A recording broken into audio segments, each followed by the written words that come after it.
Cette semaine nous emmène chez les antiquaires brocanteurs dans ce contexte sanitaire. Ils sont ouverts, moins nombreux qu'avant. Ils attirent de nouveaux clients en vendant des objets vintage notamment. Rencontre avec deux d'entre eux, à Amiens avec Sophie Picard et Mathieu Maillet. Regardez. Voilà, très beau lampadaire qui date des années 80 à peu près. Voilà, on attend un acheteur.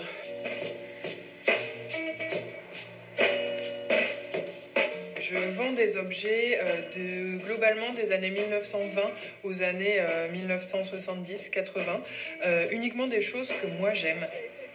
Des objets qui lui ressemblent. La chineuse en collecte par centaines depuis des années. Les brocantes, la braderie de Lille, les raideries, c'est quelque chose que j'ai l'habitude de faire et que j'aime beaucoup.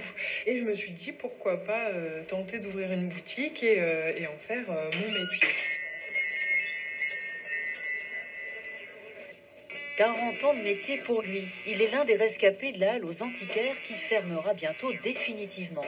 Ici, il y a eu jusqu'à 18 marchands dans les années 80. Il est beau. Oui, il est beau. Il est vraiment dans son jus et tout. Hein. Faut pas hésiter. 450 €, puis ouais, on en parle bien plus. sûr. Chez lui, de beaux meubles, des tableaux, des horloges, beaux objets d'époque, des pièces vintage aussi, de plus en plus demandées qui ont 20 ans au moins. Ça plaît, oui, j'ai tendance. Je l'ai relooké, je l'ai repeint, bien sûr. Je l'ai affiché à 320. Je sais plus combien je l'avais acheté, mais vous savez, quand on fait son temps à le dérouiller, à le repeindre et tout ça, bon, on n'y gagne pas grand-chose. Je prends le vase là, Ouais, ça va. puis j'ai repéré aussi quelque chose là-bas. Donc ça fait 45 €, s'il te plaît. Régulièrement, j'achète des choses pour les revendre, mais en fait, je me dis, oh non, j'aimerais les garder chez moi. Avec des tarifs qui sont, je l'espère, assez justes, parce que mon objectif, c'est de pouvoir rester dans le contact, dans le lien avec les gens, pas forcément avec une élite particulière. Tadam! Du lien en boutique, certes, elle vend aussi en ligne. Et cela représente un acheteur sur deux. Invraisemblable pour notre antiquaire. C'est anglais. Ah, c'est vrai. C'est anglais, mais très ancien. Et en plus, il est relax. Surtout pas me parlez pas d'Internet, c'est même pas la peine. Moi, j'aime bien que les gens viennent, voient, touchent le meuble, ouvrir les portes, regarder la couleur du vrai meuble. Parce que sur les photos Internet, on voit pas vraiment la couleur. On s'imagine. Puis une fois qu'il arrive, bah, c'est pas du tout ça. Moi, j'ai besoin d'ouvrir les portes, j'ai besoin de regarder, de faire le tour. Voilà, quoi. Il y a toujours... Ça peut être ébréché, ça ne se voit pas sur une photo.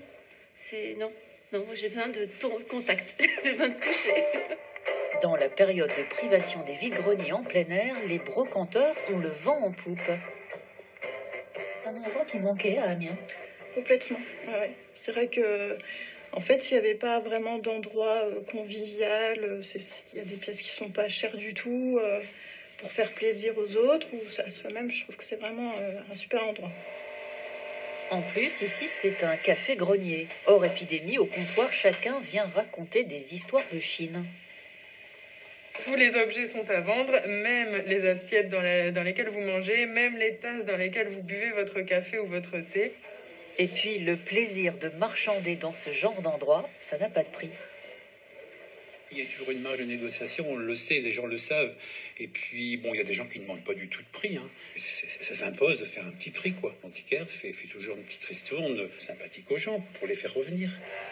Le nombre d'antiquaires a beau avoir été divisé par 2 en 30 ans, il ne changerait de métier pour rien au monde, avec le sentiment de vendre des objets qui ont une âme.